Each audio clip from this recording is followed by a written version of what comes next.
is Dan Jurgens, and if you want to have a good time, keep listening to the Krypton Report. It's a bird, it's a plane, it's Superman! Jason J. Lewis, the voice of Superman on Justice League Action. This is Mark Wade, writer of Superman Birthright, and you're listening to the All Things Kryptonian podcast, including Superman and Supergirl. We discuss games, movies, cartoons, TV shows, and comics. Find us on Facebook, Instagram, YouTube, and Twitter. Welcome to the Krypton Report, the only podcast on the internet with two extremely sexy-sounding guys. Hi, I'm Tyler. And with me, as always... Our voices are all smooth like caramel. Smooth like jazz. Smooth like jazz. And that lovely man is Mr. James Cole, the Superman of Red, and I'm the Superman of Blue, because together we are Wild Superman. Yeah. That's hilarious. Actually, me and Jamie just watched Face the Music last night. She hasn't seen it yet. Nice. Yeah. So Junia and I have been in a... she was talking about this stuff she had read and stuff on philosophy and different ideas, and I was like, okay, it's time to revisit The Matrix. And her and I have been watching all three of them and really focusing more on dialogue and the plot and what's being said more so than just the action, because I feel like that's what people think of when they thought of those movies. But the dialogue is so heavy and interesting, worth talking about, and so it's interesting. And another interesting fact to tie it back to Superman is it's so weird how time works, because somehow 97 to me feels like such a huge gap to 99. It's only 2 years, but in my life it feels like such stark differences because I moved in between there and stuff like that. But around 97, 98, I can't remember the exact, is when they canceled Superman Lives. And a lot of the people that were working on pre-production on Superman Lives and stuff went over and started working on The Matrix. And if you look at some of the designs for some of the crazy Brainiac type stuff they were working on, you can see how it filtered into the world of The Matrix. It's interesting stuff on how movies work. But hey, it's a beautiful day in Ohio. It's sunny and warm, finally. Feels like it's kind of summerish. And we are going to talk some Superman and some DC stuff. So let's jump into some weird stuff. Ready? Weird fact number 1. Thanks to HBO Max, I've been rewatching Whose Line Is It Anyway? And I discovered that Mr. Wayne Brady, one of his first acting roles was on an episode of Season 3 of Superboy. And what sucks is that... what's up with HBO Max not giving us Superboy again so we could check that out? Exactly. That is the one thing I was talking about with some friends when I said I miss DC Universe. They're like, oh, it's all on HBO Max. I'm like, no, it's not. No, it's not. Over half the content is still missing off of HBO Max. Because what I loved about was some of the special, comic-y things they would do, like the writers on Batman, or the little, mini... they did it for Aquaman, they did it for Shazam, little, documentary things. And those were awesome. But the thing that's killing me is I want my Adventures of Superman series, and I want my Superboy series, because I don't have all of that. I was making my way through Superboy. And I was entering season 3, or I was in the middle, I can't remember. And that's not on HBO Max. And neither's the George Reeves, The Adventures of Superman, which I was working through. Or the Legion. Or the that Legion? we were reviewing and then just lost. I mean, it's the old content, I think, that helps make the product more enriched. I talked about that before. The old Shazam series that was worth just checking out just to say I watched it. But anyways, I want my Superboy and my Adventures of Superman. HBO Max. Lois and Clark. Lois and Clark. Want that on there too. I want that on there. Luckily, I have all of that on DVD because that wasn't that hard to find. But yeah, that would be cool to have back too, just to have my full scope of Superman. And quickly, we'll announce, I got my poll results from my Batgirl, what universe she should be in. 53% of the voters said she should be part of the Birds of Prey WB films. 29% said The Batman. 6% said Titans, and 12% said new/her own universe. So, interesting. And you can't blame people for saying its own universe because, WB is crap. I mean, I don't blame them for any of their opinions. I mean, we want these characters to interact, especially Bat Family characters, because they're all so, tight and unique and blend together well, and they share a world. Speaking of Batman, did you see that Andrew Muschietti, however you say his last name, I apologize for mispronouncing, revealed a picture of what appears to be a new suit in the style replication of the Batman 89 suit. But this is what was fun about it. It's just a symbol with like some of the bat, the chest plate, like really up close on it. There is what appears to be red jelly on it. And a lot of people have gone now to go crazy to speculate that it is a Watchmen/Doomsday Clock reference, meaning that could be part of the storyline of their film instead of Flashpoint, as many people have talked and speculated. I don't know. I think it's cool. I think he could just be screwing with us. So what do you think? Obviously the first thing I thought about when I saw it was the Watchmen reference, the blood on the pin. But I don't know what the plan is. I mean, I'm definitely looking forward to finding out and see what they do with it. As Ezra Miller, he's wanted his Flash closer to what Zach did, and hopefully with Andy, he got more of what he wanted. So I hope so. We like the Flash. It's crazy because I love the character. I like I love the show. Okay, and I hate when people are like, "We got the Flash show." Yes, I know, and I enjoy the Flash show very much. But we're like in our 8th season, and in a lot of ways, we've done a lot of stories for the good or the bad on that show. And my thought is I would very much like to see some of the stories maybe redone or done better, because there were some of them that I just didn't like the way they did. Yeah. Well, but the interesting thing... Sorry, go ahead. Finish No, you're fine. I was going to say, the effects, just having that larger budget, because we saw the great effect of how Flash looked when he ran and stuff, and the Speed Force in Zack Snyder's Justice League. So there's the effects he had on the world around him and everything. So it would be very cool to see more of that. Yeah. What I was going to say is kind of with the movie, we have a centralized character to focus on, being the Flash, being Barry Allen. With the television show, they have to do their formulaic ensemble and team dynamic. Yes. And it's taken away from the character of Barry Allen. He only gets to portray some of Barry Allen's better qualities, not just the Flash, but Barry Allen, like his intelligence and his detective skills and things like that. You only get to see that once in a while because they have to give that to everybody else. Yeah. Barry is a very smart person in the comics, but in a lot of ways they've taken that because they have Cisco and they want to do that with him. And you're absolutely right. It is a big deal that we would actually like to have, the character done as the character and not, I think that's my problem is and this is one thing, I don't want to say a problem, but one thing that kind of bums me sometimes with Superman and Lois is just we have a lot of characters.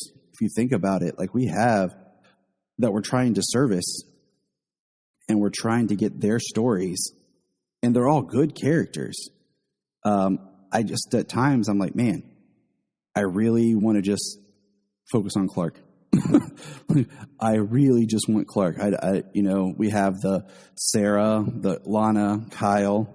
Then you have Morgan Edge with Leslie, and you have the boys, Lois, Clark. And then you have then you might have the Stranger / John Henry Irons and Sam Lane. So I mean, you have an ensemble like that. It's all great characters, but sometimes, man, I want more Clark. And it's just kind of funny because I was thinking about, I found a new podcast called Smallville Anthology, and it's like a monthly podcast, but it's like a documentary that you're listening to.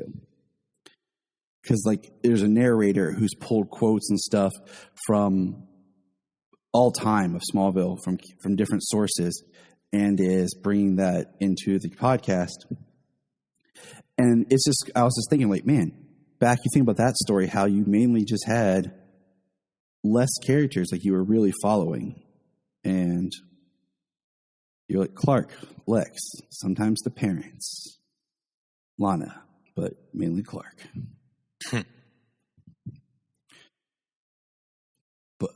But moving on from my rants and tangents, let's talk about what else we saw. A tease picture of the new Shazam suit. And as I quote Solomon here, it looks better. End quote. It does. It does look better. It doesn't look as soft. Doesn't look as puffy. Doesn't look as much like puffy sewn in muscles. Mm-hmm. And we know Zachary Levi got big, but add a few years onto that for actual training, because he's got to keep up training for these roles. These people who sign multiple deals for these movies, they have to continue training, and of course with consistency and time that gets better. So he's more improved, he's in better shape, more muscular, and the suit fits him better, and it actually gives him more of a muscular look. So the picture we saw is like a behind the scenes, like they're about to do a stunt, is what I was telling Solomon, because there's no cape attached. You can see some like a wire behind him and stuff like that. Mm-hmm. And it looks like it looks like maybe they've got the markers for where the cape's going to be when they add it digitally. Yep. So that's what I was telling Solomon. It's probably like a flying scene or a fight scene they're working on. And it looks good. There's more texture and design to the costume, instead of just being like a solid kind of red that the other one was. The gauntlets look cool because they're more angled and they're gold that fades into a silver. And it looks like a nice evolution from the first costume. We got a short video that was funny because it was just like 18 seconds long of him standing. And it's like, it starts to show and pan up, and then it's him like, could someone turn on a light? Like at least one light here? And yeah, it was kind of like, a joke poking fun at the fact that this symbol isn't lit up right now. You know? I think David Sandberg said that it's going to light up recently, because that's something that people said, why isn't it light up, or is it going to light up? And I think he said it's going to. But I think at this iteration or this version of the suit, like, it's not lit up. So I think they actually shot that just for because of people saying about it lighting up. Probably. And it's a fun tease. It's well, that's how Sandberg is too, So yeah, it is. It's interesting. Like, he seems like such a fun, goofy guy. And I would recommend anybody who likes his work, like, he's done mainly horror other than Shazam. He did, back here when quarantine first happened, he did a little short couple-minute film that him and his wife made at home in quarantine that is pretty creepy and sweet. Like, his wife is the actress that's in Shazam. She's the one that touches the door and turns to dust. Yeah. When she's talking to Savannah. So yeah, I can't remember what it's called, but like you find his YouTube, you'll find it's really cool. I'm thinking they're going to go with the light, maybe more of a little bit different style, like blend in with post production, probably more compared to how the other light was, because like the other light had all kinds of like batteries and tubes and stuff that ran through it so that it was always lit and stuff like that. So I'm wondering if this one's going to be a little bit more of a combination of like doing something with an actual light on for like the reflection on him, but then in post more so than just having it actually lit up, because it's more flat than before. Well, what I kind of assume probably is like it'll look more static like that, more gold, and then, you know, like you said, post-production, but I'm sure that they'll have a suit with a light-up one for, like, maybe a time when he uses his powers and it starts to glow. Something like that. So, yeah, same thing you said, just, yep. I figure the glow and stuff is going to be probably maybe much more, like you said, like, comes from he's using his power compared to just constant. Yeah. But that's all I got for news. It's been kind of a slow news week, and that's cool. Like, it's nice. I mean, they shared that they were beginning production on the final episode of Titan Season 3. Oh, yeah. That's right. So that's pretty cool to know that they're working on the final episode. And, you know, it's just a couple of months away in August when we're going to finally get Season 3. You are absolutely correct. I also want to throw this out there real quick for everyone who's listening. When Fury of the Gods comes out, one of the books we're going to review is have it written down the exact time. It's the Superman Shazam First Thunder by Judd Winnick. Yeah, I read that. We're gonna review that around the time that the movie comes out as a tie-in. Oh, here's what it is. Last thing.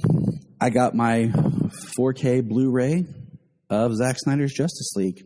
I ordered it from Amazon UK. Wasn't sure if it was going to work, you know, ordering it from the UK website, and I didn't even know I could access it. And it was delivered to me. And I know, James, that you just ordered the Blu-ray from Amazon UK. I did. I don't have a 4K player or TV. I thought about it, but I decided just to get the Blu-ray, and eventually when it's released here in the U.S. physically.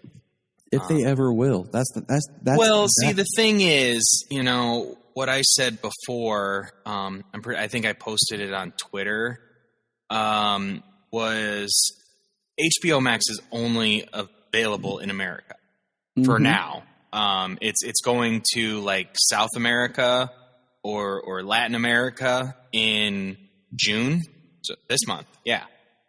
It's releasing sometime in June, but the rest of the world still doesn't have it. So they have the VOD and they have physical because that's how it's being distributed worldwide. But in America, they're not distributing it physically, because if you want to watch it, they want you to come over to HBO Max, so that way you can see that and you can see everything else they have there. It's driving people to HBO Max to see it, which is fine. So they're holding off the physical release here. I'm sure there are plans for it, but not until HBO Max is more widely rolled out.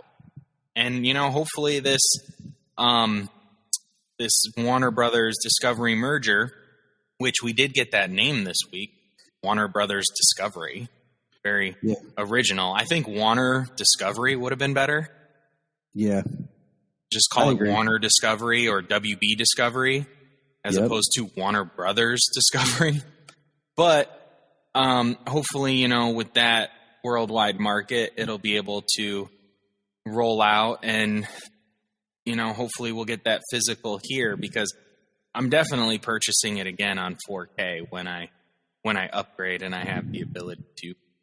And I'm going to do the reverse of you. I'm going to purchase it on the Blu-ray combo pack with the DVD. So if they even do a DVD anymore, they do, because you can order the DVD from UK. Oh, really? Mm-hmm. And it's because, like I like to have as many copies as possible, but also have it so the kids can access it. Because yes, the kids like it. I know. And well, yeah, they can watch the lower quality copy. Keep your grubby little mitts off my high quality stuff. Well, also I can tweak. I like taking the DVDs because I can put them on the computer, and I can just have fun with editing footage and stuff. So right. That's why I like to get the DVDs, because then I can retweak some stuff, but I can also just have fun, like just in the editing process. So my speaking 4K and Blu-ray and DVD and everything. So I bought the Steelbook of the 20th anniversary of The Fast and the Furious, the original. And 20 years ago. 20 years ago. I bought the Steelbook. I wore out my first copy of The Fast and the Furious when it came out when I was in high school. I have another copy. I have another DVD, but it's only DVD. And I want to upgrade my movies and my series that I like. And so not what I intended, but the first 4K movie I bought was The Fast and the Furious.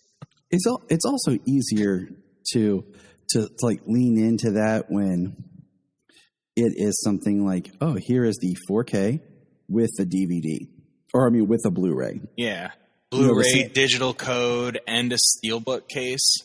Like it really helps, just because that was one thing. Like when I bought my first 4K, I wanted to buy a 4K player because I wanted to check it out. And I needed a new DVD player, period.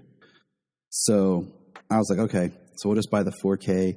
And I had bought a 4K TV the year before at one of those big sales at Walmart, and yeah. Probably get like a $1,500 TV for like $1,100 or something. Yeah, it was cheaper than that because it was one of those great tax time deals, I think back in 2018.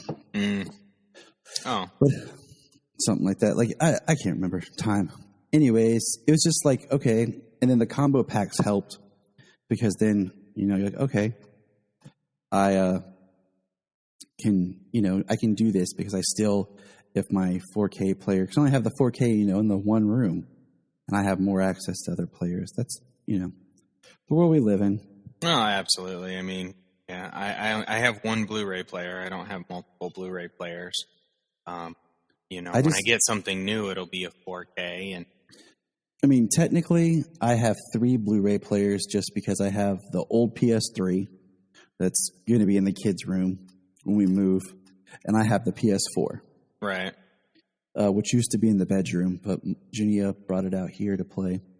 So, that always helps, video game systems. Absolutely. That's been a lifesaver for me in the past as well. Yeah, I don't know like the physical specs on like the discs and stuff, except for like, higher quality and higher storage capacity. But I heard that Blu-rays are more durable than your DVDs, and same thing with the 4Ks. Yeah, the discs themselves are stronger. So it's something I learned when I worked at Blockbuster, and back when Blu-rays were first like hitting the market. And one of the best things I thought they did was the combo packs, because it was like, hey, you want to try Blu-ray, but if you're still stuck on your DVD, spend a little bit more money, get the new disc, and get a DVD. And I thought that was a great way to ease people into buying it, especially kids' movies where parents had like, before, everything went more streaming capable of right. like DVD players in cars and stuff like that. I thought it was a great way, but enough about that. let's take a quick pause and jump into our comic review. Hey, it's Tyler. I just wanted to say, if you're enjoying the Superman podcast, check out some of our other favorite Superman-based podcasts. We have the Aspiring Kryptonians, The Last Sons of Krypton, a new one that I discovered called Digging for Kryptonite, which is a great podcast, as well as my good friend Zach over at Always Hold On to Smallville, Luke, Bug, the Geek of Steel at the Geek of Steel podcast, and of course my brother from another mother, Mr. Phil Parrish, over on Capes and Lunatics, who is the master of all things podcasting. So just check those out and enjoy. So this week's comic review, we're going to tackle Batman Superman number 18, written by, I always apologize if I mispronounce anyone's name, because I'm horrible about reading the names, but I'm great about repeating after I've heard them. And that is Gene Yang, and the art pencils is Ivan Rice and Jose Luis. And I will tell you that this is probably the book that I'm enjoying. I don't know if I want to say the most, but maybe, I don't know. I'm really loving it. It's very different. It really is. And it's good. It's good different. Yeah. And it makes sense. And it's been great. And it's interesting because at first, when they first launched this, I thought it was going to be like an alternate Batman Superman because the Infinite Frontier. But it's been so cool about how these the archivist and the film and dropping things in. So James, why don't you kind of take us through the book real quick, and I'll let you lead. Okay. So we pick up back where we left off with how are you pronouncing this? I just call him the auteur.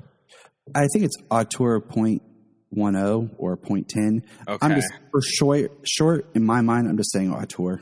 Yeah, that's what I've been calling it because I'm not going like auteur 0.10 or like that's just annoying and too much to read. Absolutely. It just makes more sense the auteur being like that film reference, Absolutely. But we're Earth Zero, the Thermosphere, and they're inside the Archive of Worlds, which is like just film reels. That's all it is. It's film reels all over the place. The auteur has a kryptonite ring, which is weakening Superman. But Batman being, prepared as he is, lasers the ring so that way he can get Superman out of there so he can recover. They basically, or the auteur pulls a Phantom Zone crystal out on them, which it comes back in the end, the Phantom Zone crystal. So I think that's having more to do with the auteur's ability to I don't know, go in and out of these worlds as it is, like some sort of ability to transverse other realities. But they go through a burn hole, a burn mark again, and they go back to Superman and Lois's world. They come back and they are in a bat cave, and it's really like they encounter machines that attack them on this Earth. This is where Martha is alive with Bruce, who's very he's very scared. He's almost like a little boy, as it were. He's a grown man, but I think he's been protected way too much by Martha. And we've got Alfred is Bane. Alfred has Venom, and he's a he's definitely a protector of the Waynes. Inside this cave, they have what do they call him? The Unknown Wizard or something like that. Which is that Earth's Lex Luthor. Which is, it's cool because it's like, like traditional takes on these characters, very much the older not really the golden age, like exactly, but in that vein.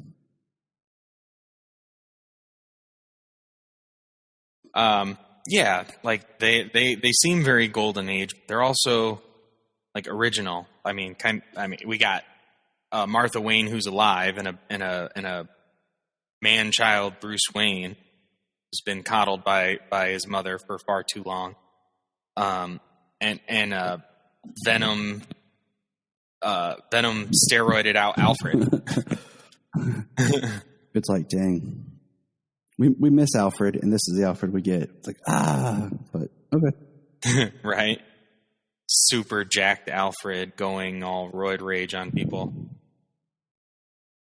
So Batman and Superman, they take out all the machines, and Jimmy Olsen somehow found his way into this cave, and Superman and Lois hear him, and Superman takes off to rescue him. And there's a nice little thing here. I like the interaction between Robin and Batman, because they talk about doing his trig homework and things like that, all his schooling. And Robin and Batman are going up the stairs, and he says, "Wait a minute, this staircase is our staircase." He says, "It shouldn't have taken you so long, Robin. I'll ask Alfred to double your forensic homework." And he's like, "Aw." And like, it reminds me of the Batman 66 without the camp.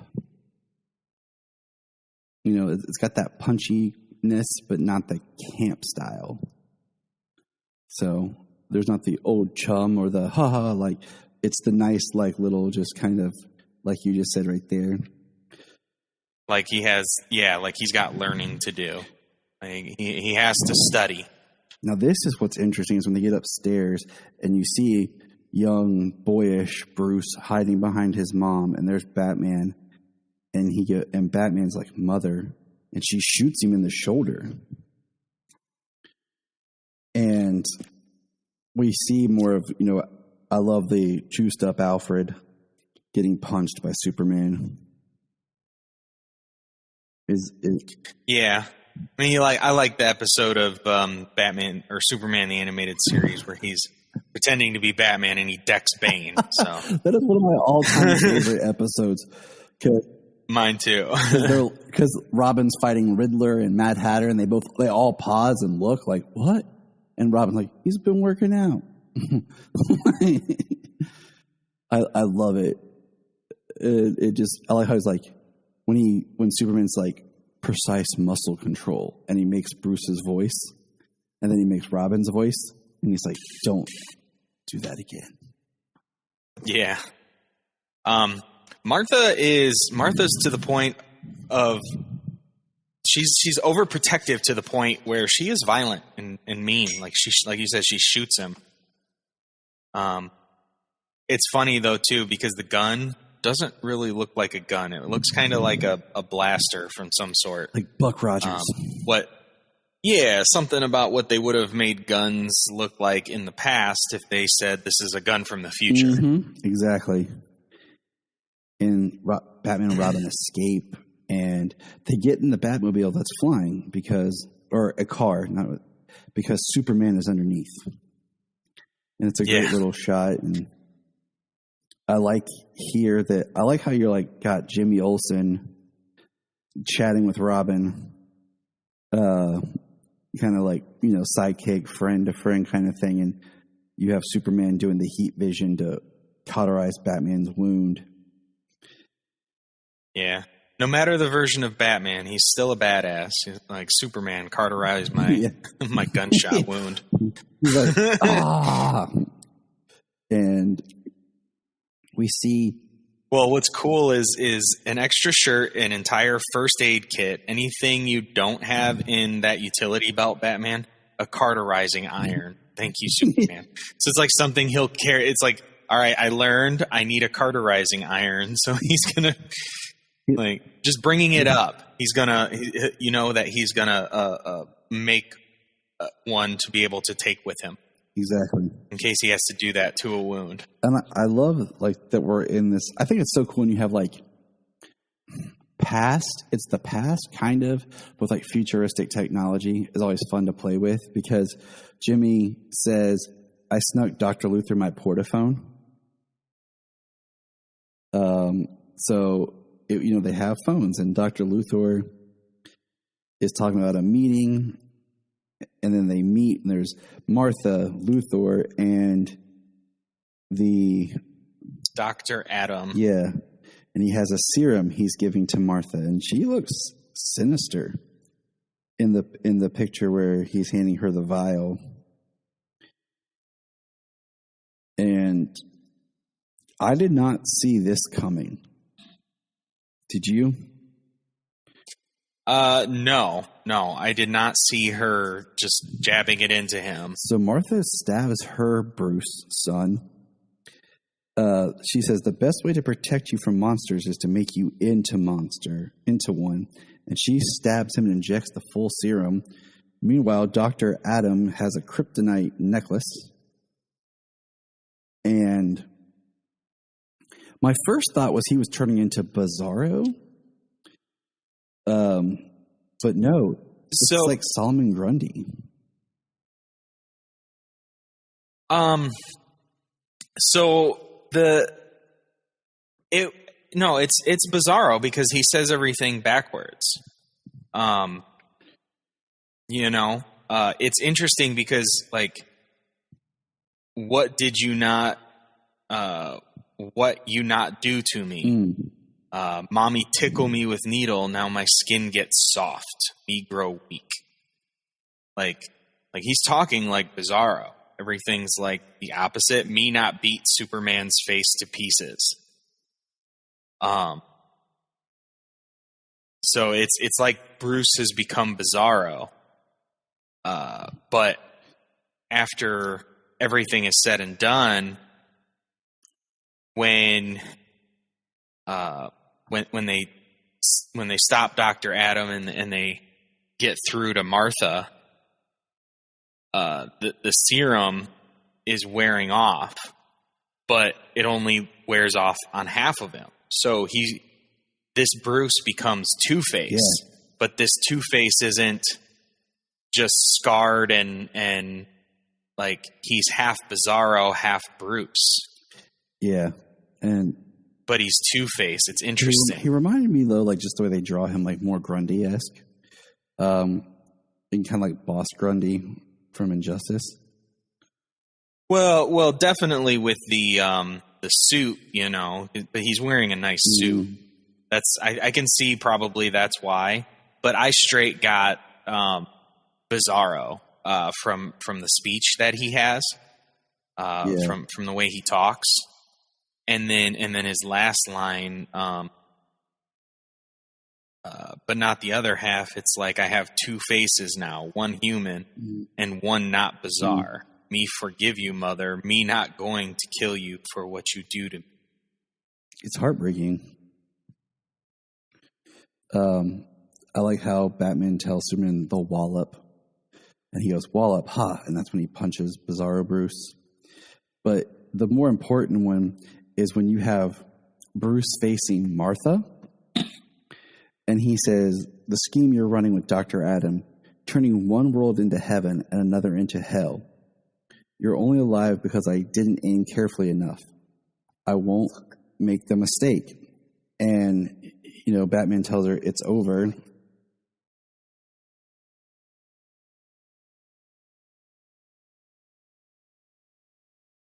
And we see Martha, and Batman takes his cowl off.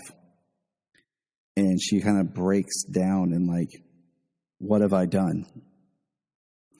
And it's just kind of crazy because she already knows about like the multiverse. So she's already prepared and comfortable with accepting multiversal things. And it's powerful. Yeah, I mean,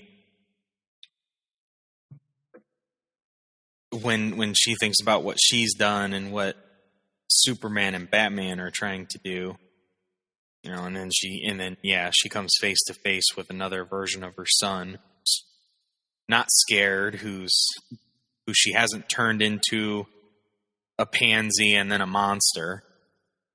And then we find out with Superman doing the Scooby-Doo unmasking, and it is, who is Dr. Adam? Lex Luthor. Another Lex Luthor. The Superman's like, another Lex Luthor, the unknown wizard. And Robin's like, Warden Luthor? And he's like, fools. I'm not the Lex Luthor from either of your worlds. But I guess he is a Luthor from a destroyed world. I'm trying to save from the Auteur's wrath. See, I don't know. I haven't read Infinite Crisis yet. So I don't know if this is supposed to be, but the only thing that I thought about, and it can be any Luthor, the only thing that I thought about was, is this Alexander Luthor? The one who gets trapped with Superboy Prime, and everything after Crisis on Infinite Earths. Just because, like, he says his world's gone. So many crises he's gone through. It would make sense. That's just what occurred to me. Thinking about this Luthor, he could be from anyone, any infinite world that got destroyed. He could be a Luthor from a new world, but I don't know. For some reason, it just went right to that Alexander Luthor. I like how he's like, I'll show you, and he's running for the burn hole.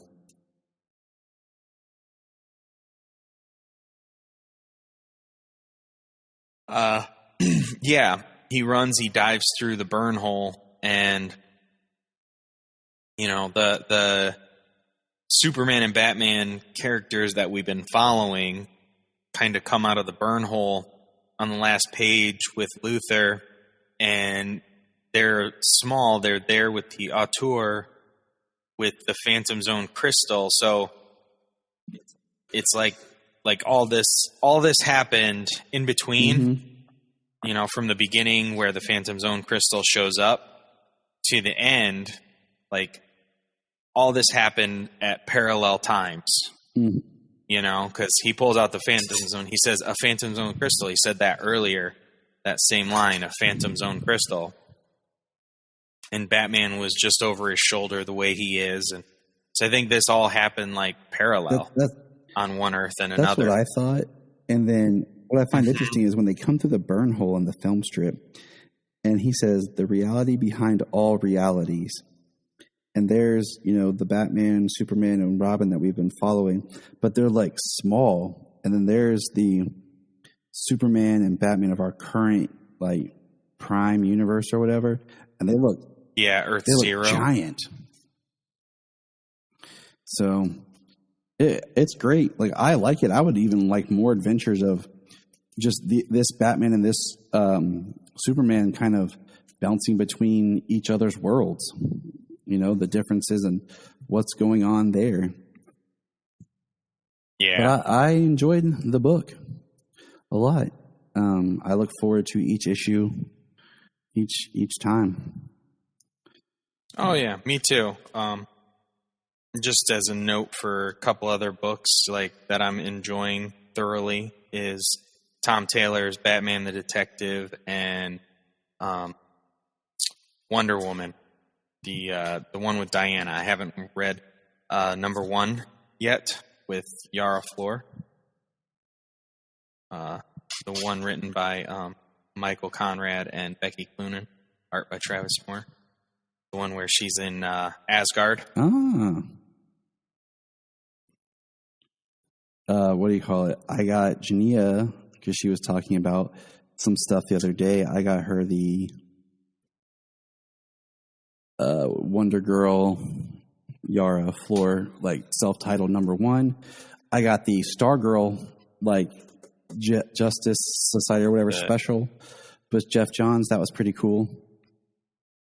I want to read that. I didn't pick that one up. I picked that one up. And then, of course, I can't praise, like, I'm really excited for Tom Taylor to take on the Superman line, the son of Kal-El, because I really... Oh, absolutely. I love his writing, but man, I'm really loving his Nightwing. Yeah. I mean, so many of his books are just so good. He's just a really good, really talented writer.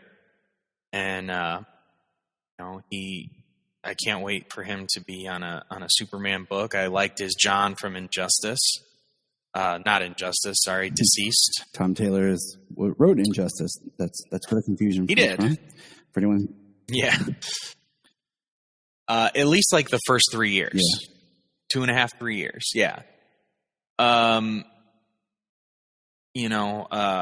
many of his books are very good, and very excited to see he gets.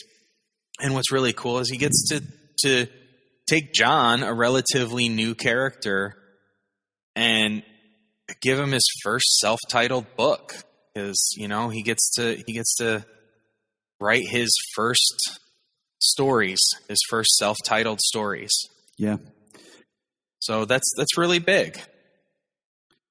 It will be great because, the only kind of solo John we saw was in Infinite Frontier. And that book, like we talked about, felt so much like we got dropped in the middle of something. We weren't starting a journey. It's like something had already happened and we were just kind of privy to part of his journey. And then we were like pulled out. So it'd be great to kind of actually see the story take place. We're going to pause for a quick second here and we'll be back with Superman and Lois. Hello there, Super Friends. I'm Kelly Gittner of Phoenix Sisters Cosplay and Back Issue Breakfast Club on the Back of the Cereal Box Network. Or you might just know me because you're interested in the virtual Super Friends celebration. If you don't know what the virtual Super Friends celebration is, I'm here to tell you about it. This is a perfectly free virtual convention that's coming up Friday, June 11th through Sunday, June 13th. This will be hosted on Phoenix Sisters Cosplay, our YouTube, and our Facebook. So links down here. And this convention, it's completely free for you to participate in. You can log in and watch the live streams, or you can watch the reruns if you don't have the time to watch the live streams. If you watch live streams, there is an audience participation aspect. This con is also a charity. And we are supporting the Actors Fund. And the reason we chose this charity is because the Actors Fund benefits, we're not talking about the blockbuster actors that are bringing in millions of dollars or billions of dollars per film. We are talking about people in the entertainment industry who were hit hard by this last year or who were hit hard by other hard times. The Actors Fund is there for them because raising money for a good cause. And you're getting a whole weekend's worth of entertainment, all from the comfort of your living room. So what more could you ask for, really? All right, welcome back. And it is time to talk about Superman and Lois, Episode 8, Holding the Wrench. Which, first of all, I like the title. I like how the title is used in the story. Now, when we review this, I'm going to I have a whole page of notes just on Lois. So I'm going to kind of focus on Lois a little bit and then come back and talk about her more at the end. Because her part is very large in the story and I kind of want to focus in on some stuff with her. So I'm going to open up. I'm going to try to do this a little bit more character beat wise. And that's how I've been taking my notes. I've actually gotten pretty organized about taking notes in multicolors so that I can, sift through them quickly. So we'll start off with the smaller story. Actually, what's crazy, this episode is very Lois and John centric.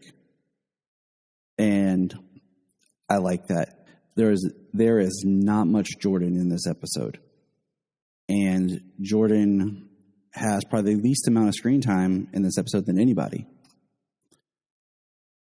And I'm okay with that. I am okay with that because I think it helps the dynamic of building the characters, because I feel like we haven't got a lot with John. He's been mainly more supportive.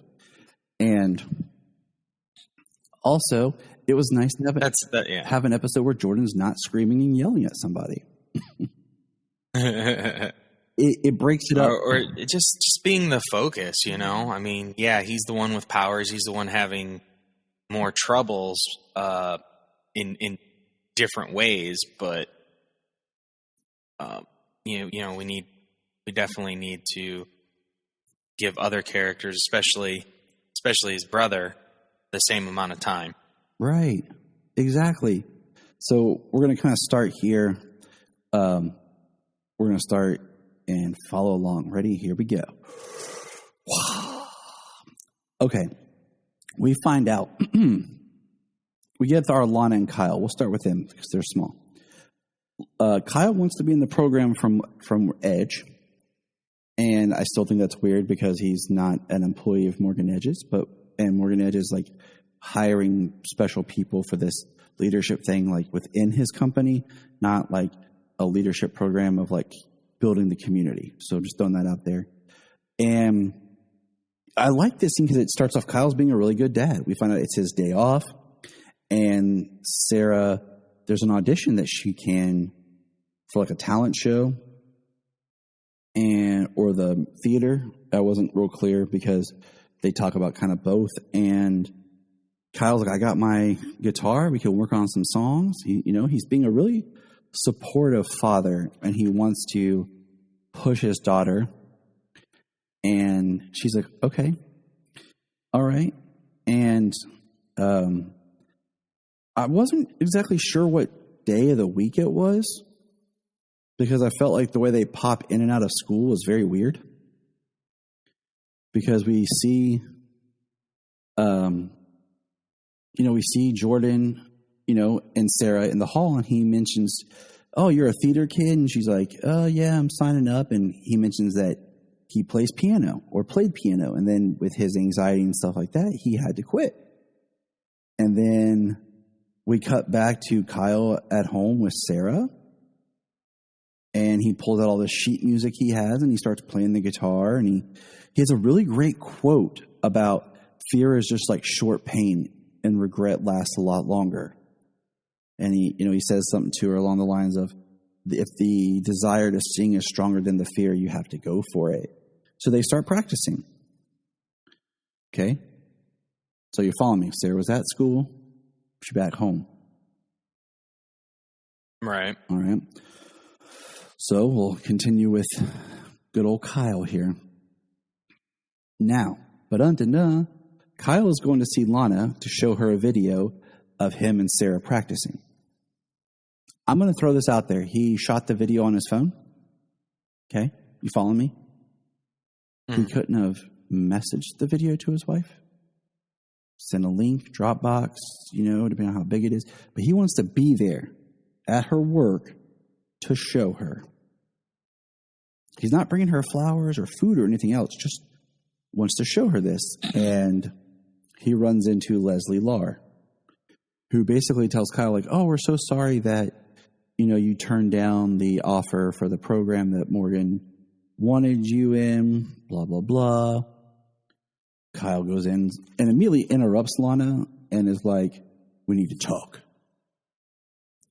And confronts her like, so I ran into Leslie Lar. She's his right hand. She said that Morgan wanted me for the program. So then Lana has to kind of like fudge and lie-ish, like, there is no job.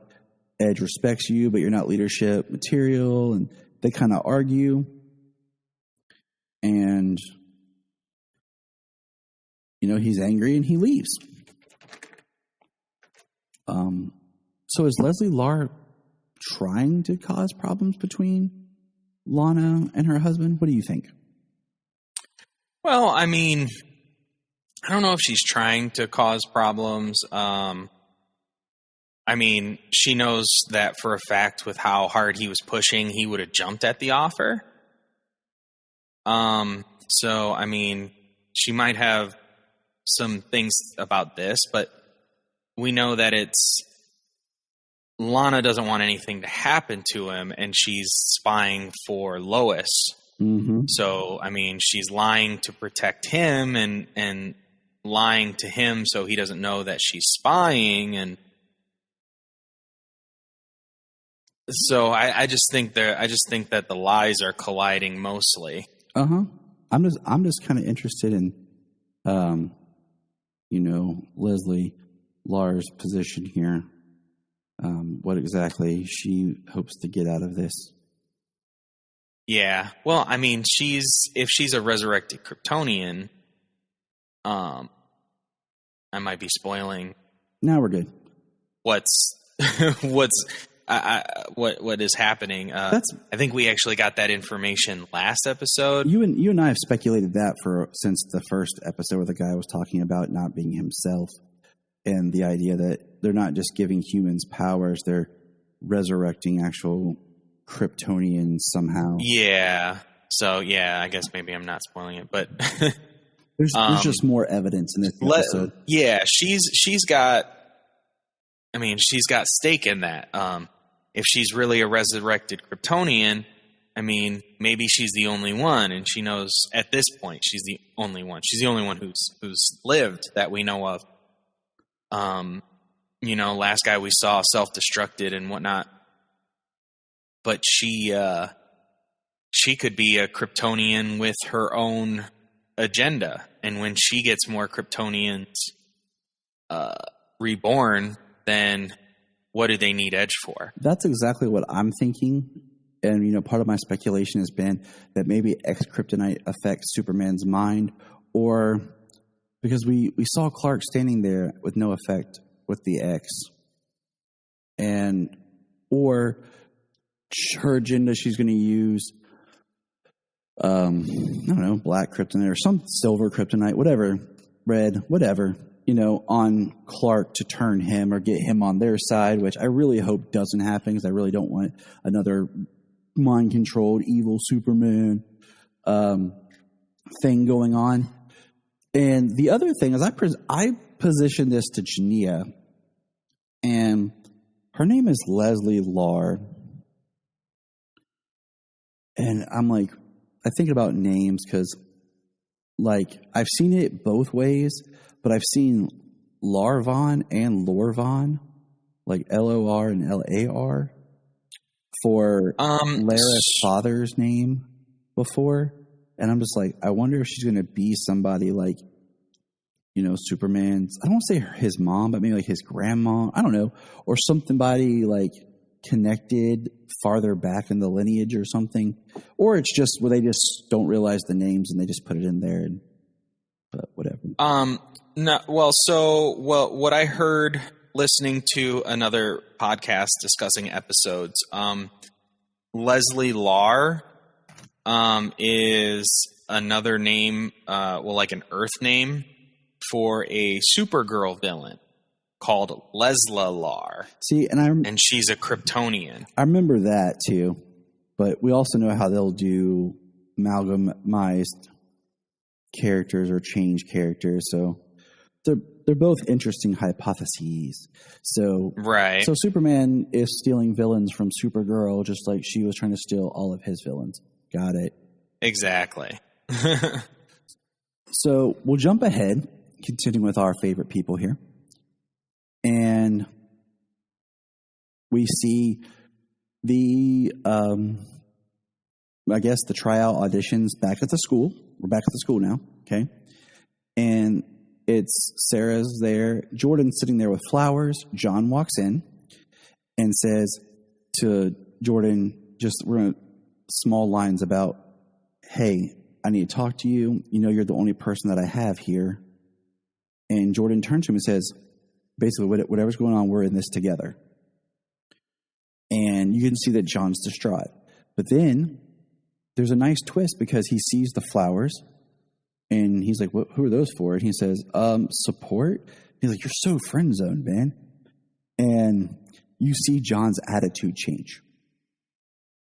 And then, of course, Sarah, realizes my dad's not coming. And Jordan's like, I got this. One of my favorite lines of all time and anything. I don't know why. It's just, I say it all the time.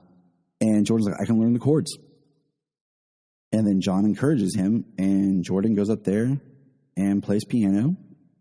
And Sarah sings. And then Sarah confronts Kyle and basically is like, don't make promises to me. And he's throwing away alcohol bottles or whatever. And he's like, I got some bad news about a job opportunity. And I wanted to blow off steam. And so he went from being awesome dad to back to being POS dad. Yeah. In this episode. Because he got a bit of bad information, and instead of, dealing with it and being there for his daughter, he decided to get drunk and completely forget her rehearsal or her tryout. And she's like, don't promise me anything. Just do whatever you want to do. Just don't fake it. So that's that plot thread. Yeehaw. Now, let's go back. And we'll hit on the opening. Basically, after the title card scene, we see John holding a wrench and hands to his dad, who his dad is working on fixing the truck because it has the dent from Steele's hammer. And he's there, and he's like, here, Dad. He's like, I'm okay. And Clark, which this is awesome. I swear how much I'd love to have heat vision in real life. Pulls it out and uses heat vision to kind of re-weld the truck. And then he has to fly off because he hears something and he's like, boys, and just shoots up and then flies away. And I'm like, okay, that's awesome. Yeah. He's bending the parts of the truck back, the hood, the grill, and he uses his heat vision to weld the grill to the bumper. And I mean, that would be a handy power, handy ability. This is where we get the name for the episode, though, holding the wrench. Exactly, and it even gets re-referenced again. So we have the visual as well as we get the actual lines, and I thought that was pretty awesome. We get Clark interrogating John Henry. And, they're talking about on Earth Prime, the mysterious connection, or the Earth Prime John died under mysterious circumstances. We get a flashback that shows John Henry's piloting his ship, evil Superman's punching, and we see red kind of like off their faces, and John Henry's saying something along the lines of almost there. So does that mean it's a crisis reference, or was he trying to get him towards maybe some sort of red solar weapon that they had created? Don't know. At first I was like, oh, there's our crisis connection. But then I got thinking about it a little bit more, and I was like, because we know how he did the red solar last week, and then the whole fact that he's saying almost there.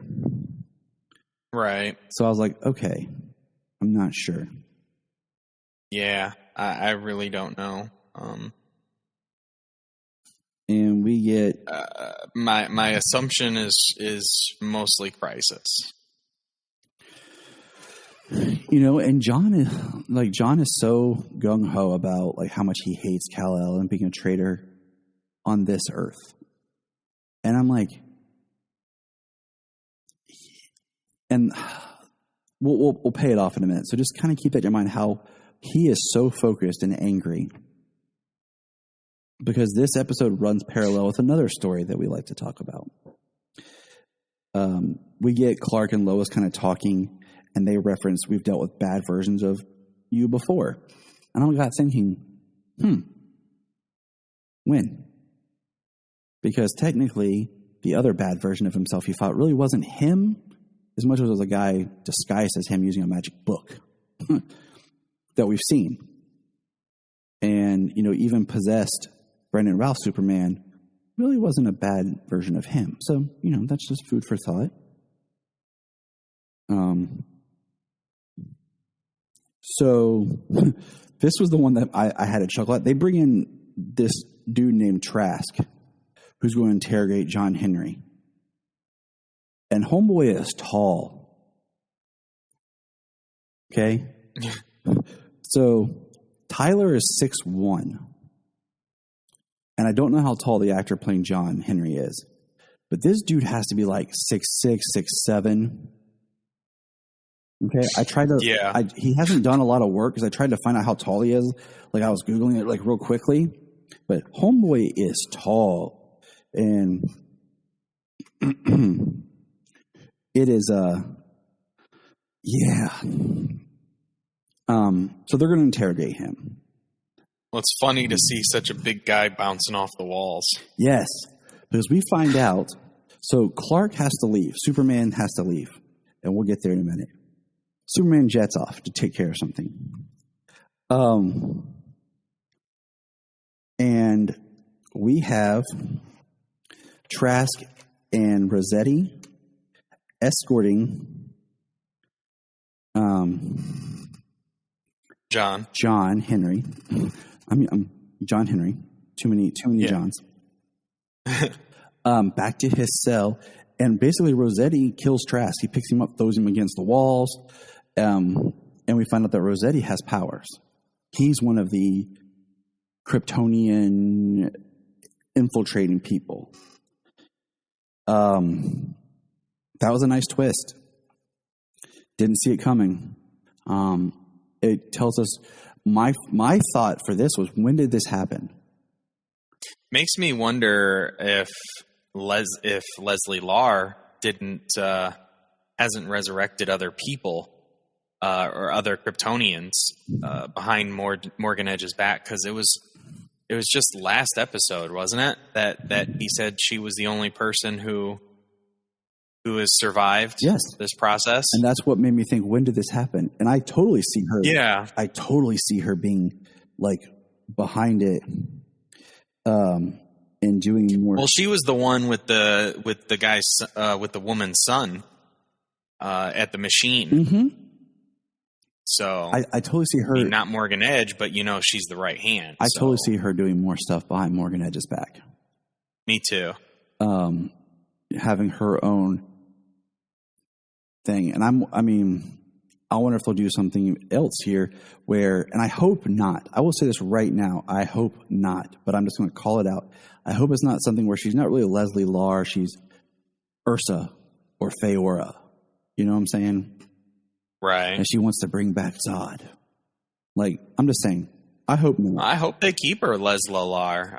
So do I. Not just give her a masked name, so that way we don't know that she's Feora or Ursa or something like that.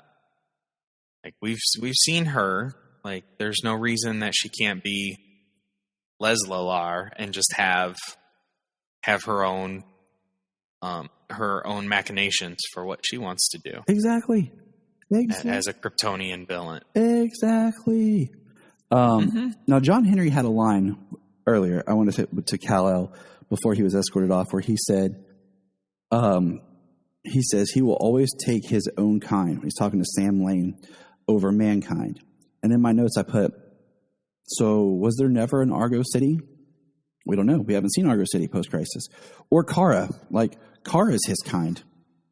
Once again, I feel like this is one of those plot lines about raising Kryptonians that would, pull in. That's why I kind of start to lean towards maybe this series takes place after Supergirl or something.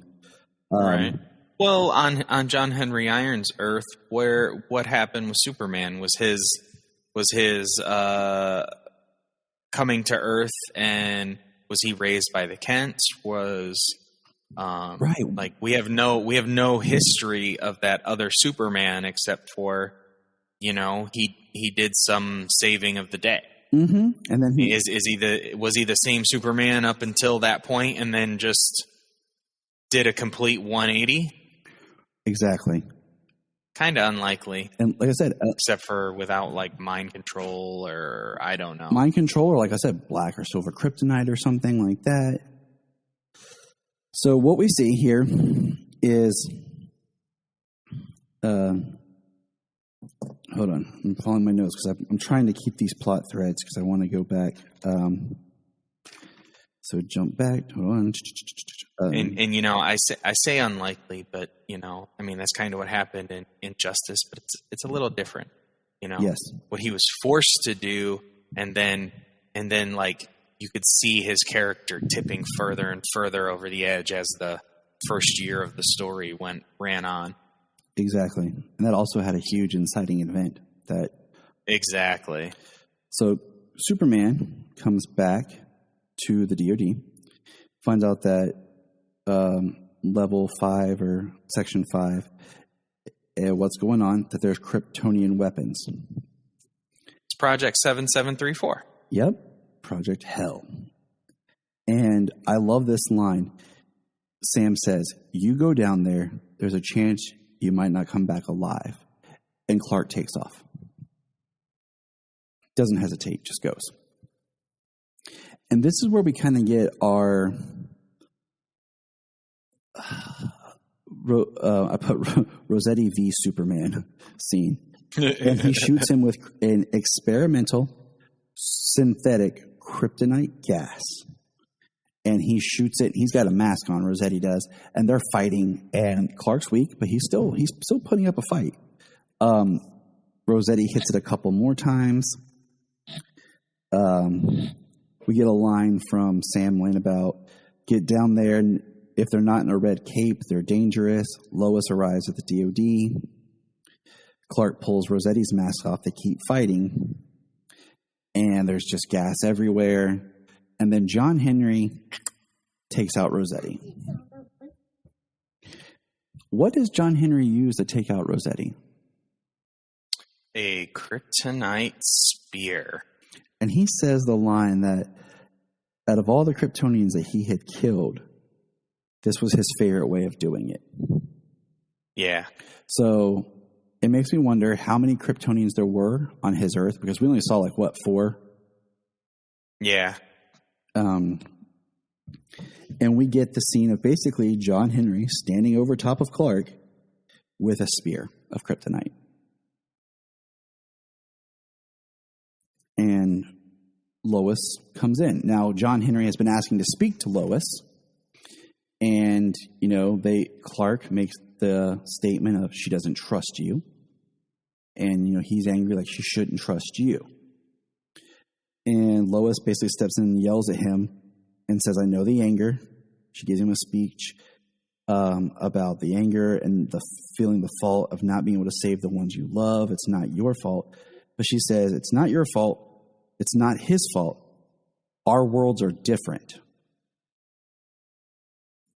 And she says, he won't turn. And, and then she basically says if you do this, what are you? You kill an innocent man. And kill an innocent man, kill a hero. What does that make you? And John stops and backs off. And I told you she was going to get through to him. Yes. I mean, she does. And think about, yes, it is very similar to Batman v Superman. Okay? If you think about the line where you have a good man who's gone through a crisis that has warped and corrupted his mind. And with, John Henry, it makes me just frustrated because you have the whole, it's a multi-Earth thing. It's not the same place compared to how Batman was. But the idea was he's so enraged and he's at that moment and he realizes what he's done. And he lets it go. That's kind of what this is. It was his moment of releasing his anger, and with Lois's voice, he realizes what he's done and where he is. And, he drops the spear and backs off, much like Batman dropped the spear and realized what he was about to do. And then he immediately flips the switch back to, I'm going to the good guy. I'm the hero. I'm going to do something, Right. And we have a quick. We don't get so much of a switch in this, We get the soft switch.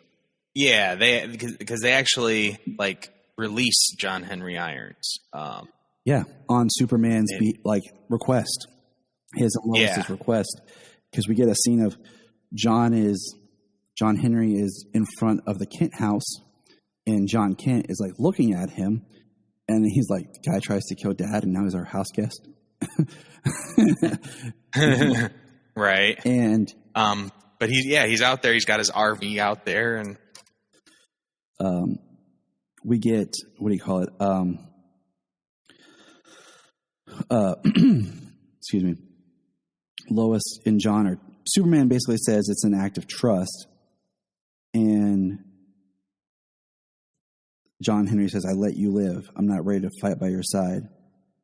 And Superman's like, "I understand." And he goes, "Miss Lane," and flies off. Yeah. Well, because Superman has a conversation with Sam before that about the kryptonite weapons. How Sam said he wished them never to be deployed, but it's his job to plan for the worst, and that means even against Superman. And he says, "I hope for the best, but I prepare for the worst." Yeah, and his Superman's concern is that it's happening. Yeah, he says trust that these Kryptonians, because of who he's come up against so far. Yeah, he tells Sam about what he thinks Morgan Edge is doing, and that John might be right in some way. And he says trust works both ways. And what I like is we get the John Henry talking to Lois, and this is where I say this is the switch here, where he's releasing his mind. He says, "There's a lot I want to say to you. There's a lot I want to say, but you're not the woman I want to say it to. You just look like her." Yeah, that was really good. And then he gets in his RV, and the AI says, "Captain Luthor Blood." He says, "Change profile, erase Captain Luthor, set new profile, John Henry Irons." And then she refers to him as John Henry Irons, and he says, "Power off. I just want to drive for a while." And he drives off. And that's where I say you got the soft switch. Him admitting that this Lois is not his Lois. Is his mind his mind coming to terms with where he is. Right. Well, that's the difference, That's a big difference. On his Earth, he was with Lois. Mm-hmm. Superman very well may have not had anybody. Like you said, we don't know on that Earth. Journey. Yeah, we don't know that Superman. So, and this one, he puts his trust in Lois, and we know that Lois and Superman have been together for 20 years almost, or pretty close to, because of the age of the boys and everything. And she knows that no matter what happens, that Superman isn't going anywhere. That this Superman is, he's the gold standard. Yes, he is. So, and that's the good thing about the multiverse and the interpretations. We want to see the gold standard, but there's room to have those interpretations where different things happen to him, and he reacts differently because he's not that. Mm-hmm. You're right. So let's jump back. So let's jump back to John. Okay, let's follow John. John Kent, that is. John Kent is holding the wrench.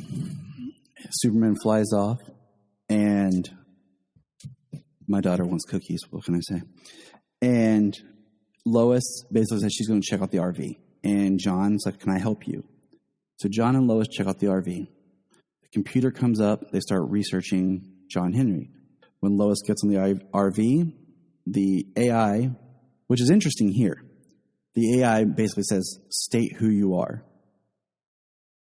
And she says Lois Lane. Means John Henry must have changed it after Clark was on his RV.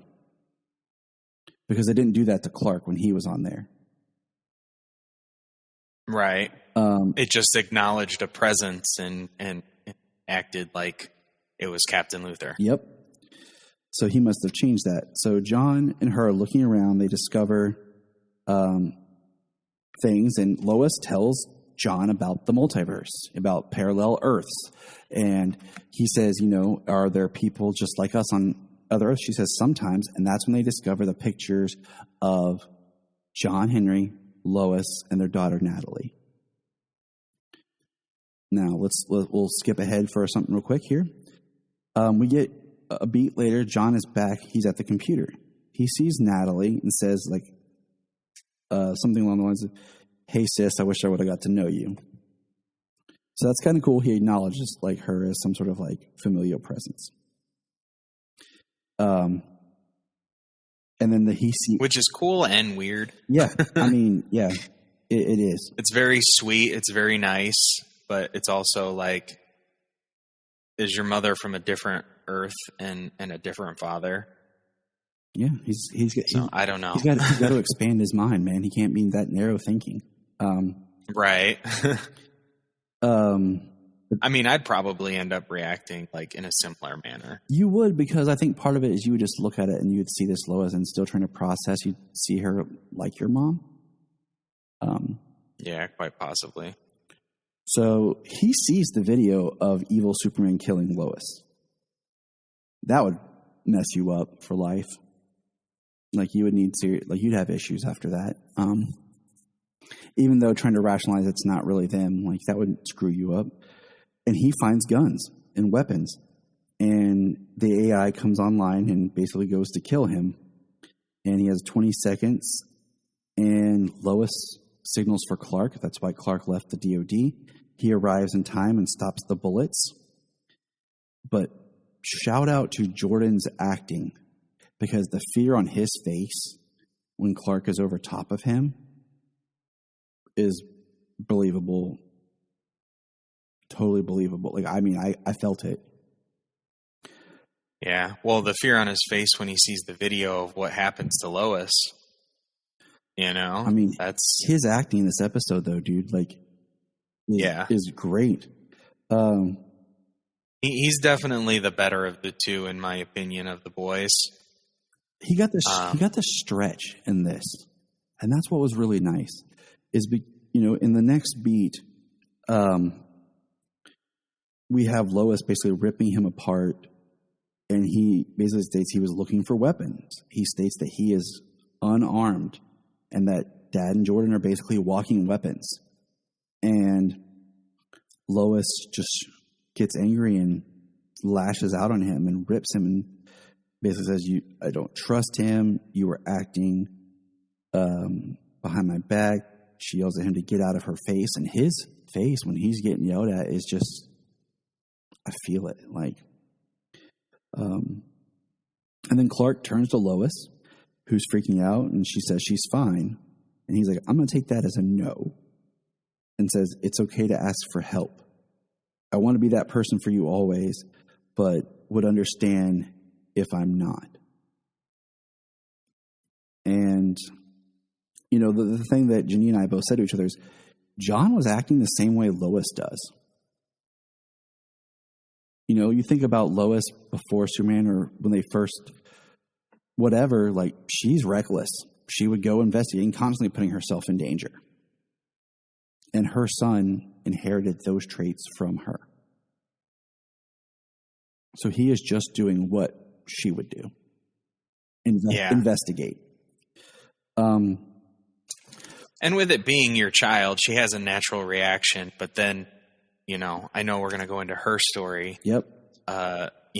Seeing her story in this episode reflects on why, she reacted the way she did. And that's why I've held off on really getting into hers. But at the end where John... Well, I know that's the next one to talk about. That's the last one to talk about. Yes, it is. So we have when John is looking out the window and sees John Henry. Lois enters the room after he makes a comment, and Lois says, I get that. I deserve that. And then Lois sits John down to talk to him and tell him what's been going on. So now we're going to back up. The episode opens with Lois in therapy. Okay? And I knew the actress who's the therapist, I'm like, she looks familiar. Do you know where she's from? I couldn't place her. I know she looked familiar. I was like, I know her from somewhere. She's done multiple things, but the second time I watched it, it hit me. She is the mom from the Santa Claus. She's Charlie's mom in the Santa Claus. Oh, wow. And I was like, that's where I know her from. And then I was like, and then I kind of looked her up and I was like, oh yeah, she did. She was in the one with Harrison Ford where he's the president, Air Force One. She's done a couple of other spots on CW shows. She was in the movie The Covenant. She's done a lot of things, but I was like, the Santa Claus mom. And that was the last of the joy of that scene. But right. Lois really got into the history of her and John Henry. She sees their daughter, Natalie. She lashed out at John. It's a miracle he's alive.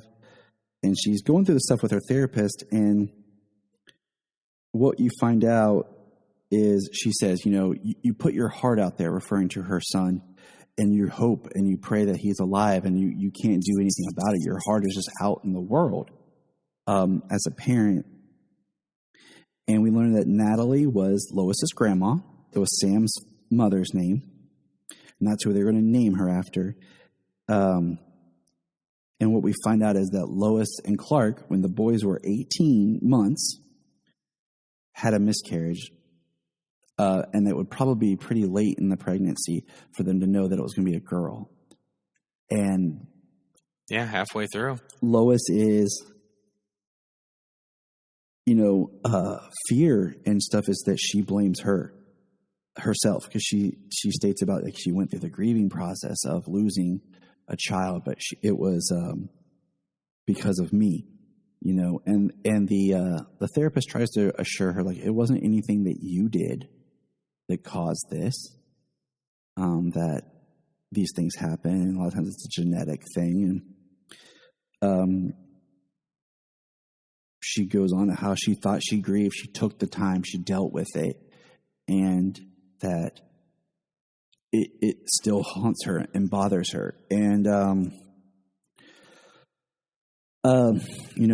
Lois sits with John at the end and tells him about the miscarriage, shows him a picture of the ultrasound, because she's never talked about it or told the boys. And, she explains it more in detail, and we have a great scene of the two of them hugging. And once again, Jordan's acting in that scene is amazing. And,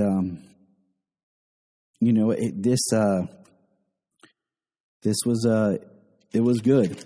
And, it was real, and it brought to light, I think, something, for Junia and I watching this was something, because now I have another thing that I identify with Superman, because for people who may not know, like, Junia and I went through 4 miscarriages. And that was difficult for us, and a lot of people just brushed it off. Each one was at a different point in the pregnancy, but a lot of people just kind of like, oh, it happens, not a big deal. But it is for a lot of people. You do grieve, you do feel the loss, because you're preparing your life for something, from naming it, to buying items, preparing a room, like whatever it is, you're investing your life in something in a new way, a new hope, and then it's gone. And that's something that you deal with. And I deal with it much different than Junia did. And I'm very happy for this episode, because it brings to light the fact that it is not something you can just shake off.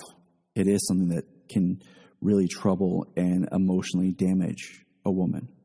So mad props to the writers for tackling it like they did.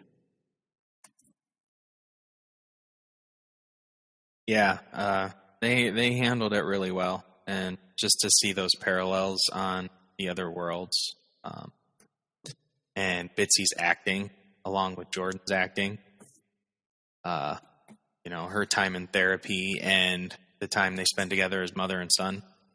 Yeah, very, very powerful, very strong. It's a very good episode. This is where I think she really won me over as Lois. Like, I've liked her throughout this, but I've always kind of just been like, okay. But this is where her acting and the emotional beats really just kind of won me over, showing that vulnerable side of herself that Lois usually keeps so locked away.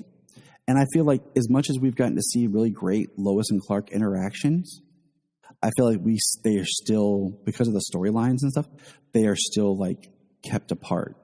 Last week was great getting to see them going like to investigate the X-Kryptonite together. And I would like a little bit more of that kind of partnership of them just being together.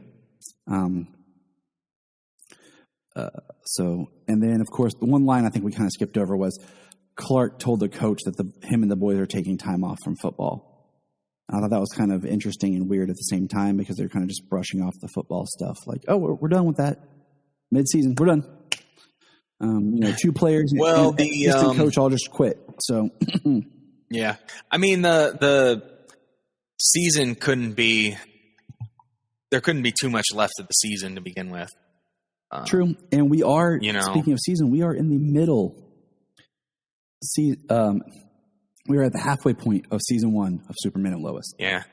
This episode here was probably more the episode they kind of anticipated as being kind of like the mid-season finale.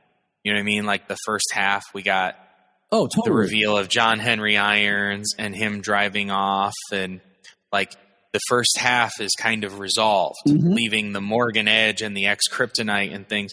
Not resolved, but some mysteries are. The mystery of the stranger is resolved. That whole what we thought was going to be a drawn out villain plotline is done, and now the second half is going to be more focused on the Morgan Edge side and is now the X-Kryptonite and maybe Kryptonian invasion or something, whatever they have planned is what's going to come into play next. So yeah, this definitely feels like was the mid-season. Yeah, and then they would probably actually start doing Supergirl here, but they had to swap that around. But it's nice we don't have to wait. We can keep just going straight on through here with Superman and Lois. Yeah, we're going to go straight on through Superman and Lois and then pick right back up with Supergirl. So it's going to be a very full Kryptonian year. But we're gonna Nothing wrong with that. Do you enjoy listening to Southgate Media Group podcasts? Well, I know I do. And do you want to help support the shows? Well, the great way is you can help support the shows without having to give any more money. Just go to southgatemediagroup.com. There's a link at the top to log into Amazon. Just log into your Amazon account, shop like normal, and part of everything that you buy goes back to help Southgate Media Group. It's simple, it's easy, and you're just doing the same thing that you usually do by buying stuff on Amazon. I mentioned something on the episode, and I wanted to have the comment here about how important this episode was. So welcome back to the Krypton Report. My original co-host, the woman of my dreams, my Lois Lane, my wife, Junia. Hi, baby. Hey, what's up, Superman? Oh, not much. Yeah. So thanks for having me back on here, by the way. Oh, you're welcome. Always. We live in the same house, and you'd think we could do this more often. You'd think. So real quick, just what did you think of the episode?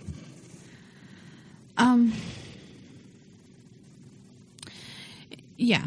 So I thought it was a very profound episode, to be honest with you. I know you're kind of having me on here for a specific thought, if you will. Am I correct? Yeah, but just kind of overview. Like we've wanted to get you back on to kind of just talk about the show because it's the show that you and I watch together. Like, I won't watch it without you. No, I love the show. I think the show is absolutely fantastic. In general, I love the perspective that we get on Lois and Clark. It's just completely different and out there. Something that we've never been able to really see before to this depth. So it is refreshing in a lot of ways. This episode was pretty great, honestly. I thought it had a lot of depth. You got to see like different aspects of parenting, which I think is kind of like the common thread in the show in general. Like you get to see like, Lana and Kyle's parenting styles, and then you've got like Lois and Clark's parenting styles. In this one, I think it was really cool. We kind of got, got to see a different side of Lana and Kyle's daughter.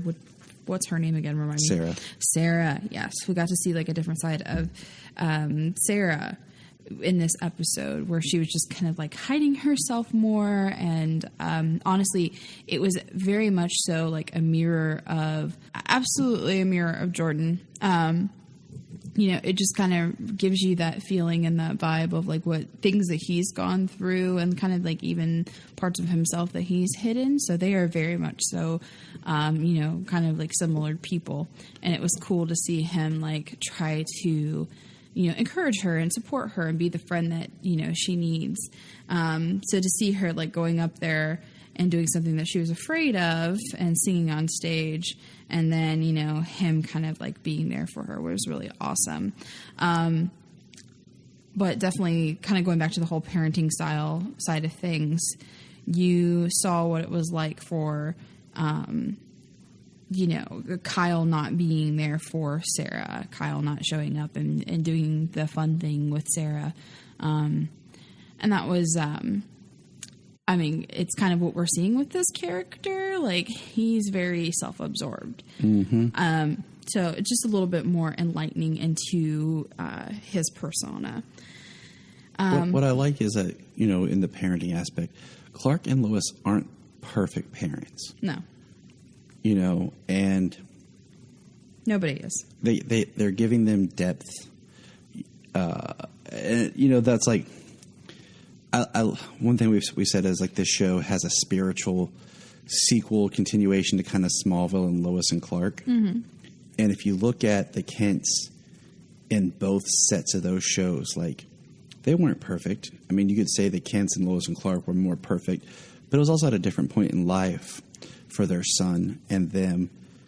But I like that Clark, he's trying. He's a dad. Like, he's trying the best he can. He's good, but he's not perfect. And I mean, I don't think there is a perfect parent, because you always have problems, because it's just human interaction. Right. And I think the thing about this show, like I was kind of pitching it to my mom, which was a great car ride last week. Yeah. I was trying to be like, hey, you need to get into the show. It's really good. The whole thing that I was mentioning to her is these characterizations and these storylines that we're getting, they make the characters feel so real, like so relatable. Like, this is what life feels like. I mean, not to say that we're Superman or anything, but some of us have jobs out there and careers that take up our time and, and even kind of take up our emotion, our heart, if you will, in a lot of ways. So trying to figure out how to juggle that person, if you will, or that persona, and then also juggle like life with family. That's what makes this show so flippin' fantastic, Yes, it does. And I mean, I've always said, like, it's just crazy to me how Smallville, like, started when I was in high school. Yeah. And then this show starts as I'm a parent, I mean, it's perfect timing. Absolutely. And it's crazy how this show has been able to, in this episode especially, and like, this is the big part we wanted to talk about, is with, having another element of Superman's mythos in this show that I relate to. And I kind of wish we would have gotten his point. That they had him really busy and he didn't really get to conversate on this. Yeah. But the fact that Lois had the miscarriage. Well, okay, yeah. So we have the whole situation with Jonathan and the fact that she was trying to pull Jonathan in on something with her, so he didn't feel left out, right? she was trying to trust him in that moment to be a part of looking into John Henry Irons, mobile home or whatever you want to call it. It was not his home, his RV there. Yeah. They were looking at things together, and then she leaves him. I can't remember why she left him exactly, right? Well, they both went inside, and then he went back out there. Right. He went back out there by himself, and then the security system. Which is a very system, Lois Lane thing to do. Right. Totally. Once again, there's like a lot of mirroring going on in this show. Like, these are things that another character would do, or this is an aspect of another character. It's really cool, because that's life, right? Mm-hmm. So anyway, he goes back into the RV, and the whole security system doesn't recognize him, so it goes into defense mode. He almost flipping dies in the process, right? Mm-hmm. So then we see Clark, busting in as Superman and protecting his boy, which is fantastic. But then Lois just flipping overreacts and gets angry at Jonathan and calls him stupid, basically. Yeah. But the thing that we kind of want to talk about here, the crux of this, if you will, is when she kind of comes to the realization of where her anger was coming from. I'm gonna throw something personal out there. Like in my life, I do a lot of like teaching, and I do like kind of personal coaching type stuff. And one of the things we talk about is that, there's always a root cause to your anger, and your root cause to your anger is fear. So Lois realizes in this moment that, or not in the moment, actually later on when she's talking to her therapist, that the root cause of that anger that she had towards Jonathan really didn't have anything to do with Jonathan. It was her own personal fear coming out, losing another kid. And she had a miscarriage before, and that was Natalie, is what they were going to call their little girl. This is got really real. I had tears rolling down my face for sure watching this episode, because I understand that fear. We've gone through that in our life, and that has been a very crippling situation for us personally. And, once again, the show is just so relatable. And I love that they brought something that's kind of a taboo thing to discuss. Like, we don't talk about this in public. Miscarriages aren't something that you go around and parade. There's something that we're told to just get over or to move on from easily, and that is not reality. Too many women out there, too many men even, who've been a part of the situation, even though they don't completely understand, they're still mourning the loss of their child. And there's different psychological issues that occur after you have a miscarriage. And this completely resonated, where it was like, oh yeah, like I've seen this happen for other people. I know that I've personally experienced things that were so very similar. But anyway, it was just so refreshing to see that being brought to the light. Like, this is an issue that matters. It very much is an issue that matters, and the whole people brushing it off and not understanding it, or not really, caring, and I just like that it was touched upon. And even for I wish we would have gotten kind of Clark's perspective. Yes. Because I think back, the line in Superman the movie, which is a huge deal in that film, is with all these powers, and I couldn't even save him.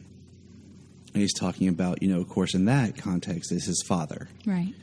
So think about that. With all of his powers and things at his disposal, he lost a child too. Right. He couldn't save his child. He couldn't save his child and help his wife. Right. And that right there, that is a situation that you know as well as I do. It leaves you feeling powerless. Like, you don't know how to reach that person. always. You don't know how to help them. And Lois Lane is a very independent woman, and there are so many women out there that are very much so like her, you know, very independent, like to pretend like everything's okay. And we just kind of, you know, push that crap down inside of us, you know, and this is getting really deep. But yeah, it's definitely one of those situations where there needs to be more discussion about this. This is a bigger issue than we talk about. And we do not support women. We don't support families that go through this kind of,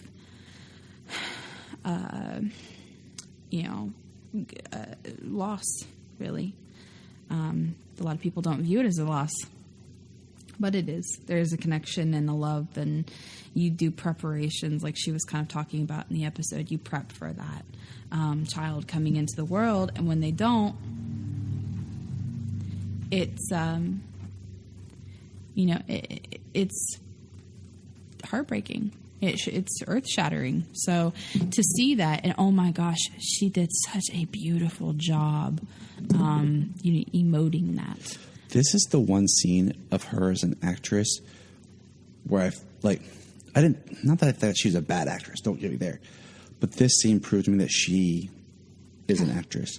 And like, I know from like personal like stuff before she got this role, like she just had her first kid shortly before getting the role of Lois Lane. Yeah. She was actually pregnant when they filmed her scenes in Elseworlds. So her daughters were like, what, 3-ish maybe? 2 or 3-ish. Elseworlds was 2018. Yeah. Mm-hmm. So. Yeah, so she understands. She's probably able to kind of put herself in the mindset of what it would feel like to lose that child. And that's profound for sure.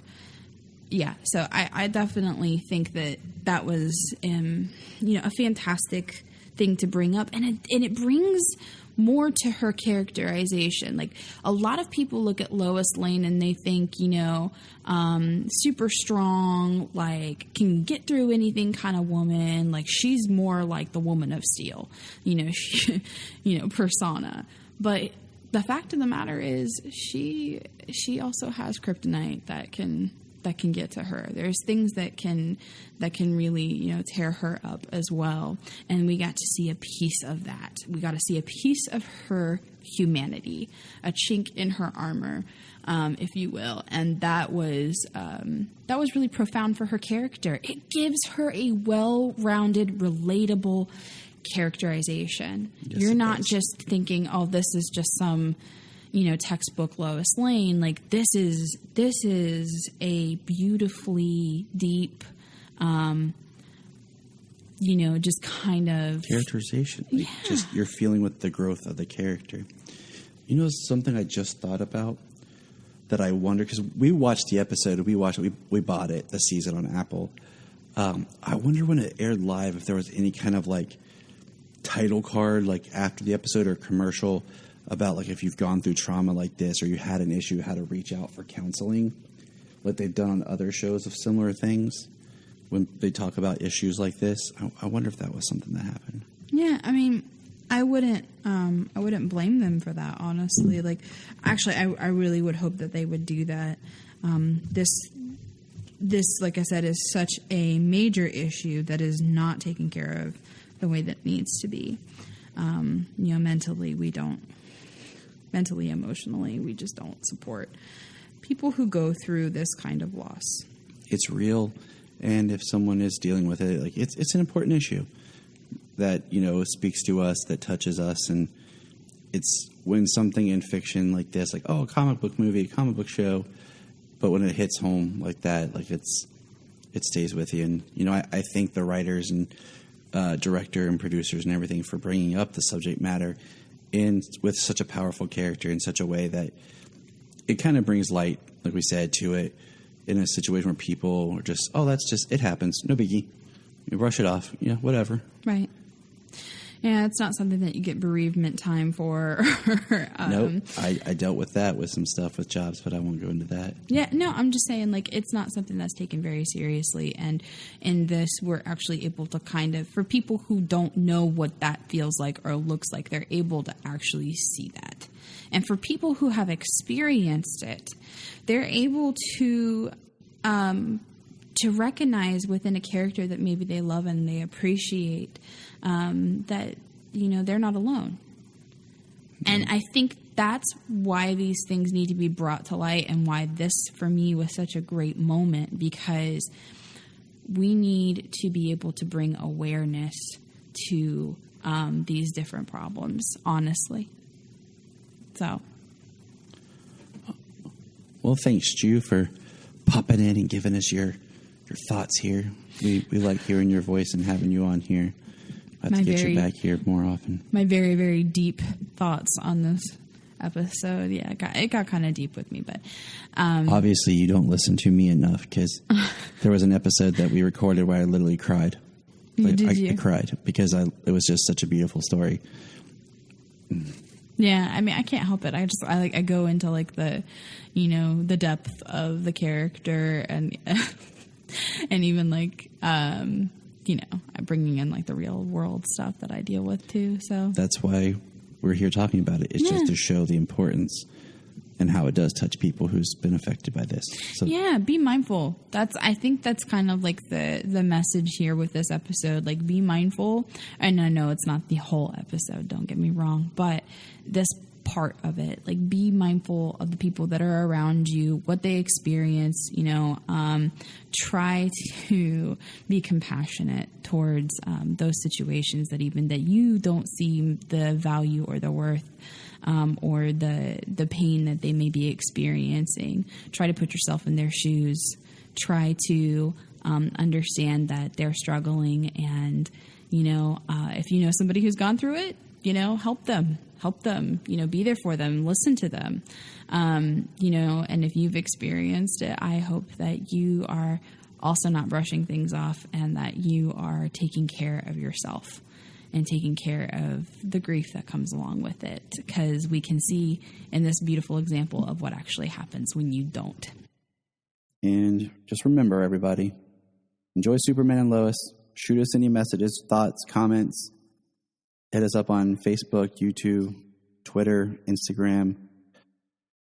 And it's okay to ask for help. It is okay to ask for help.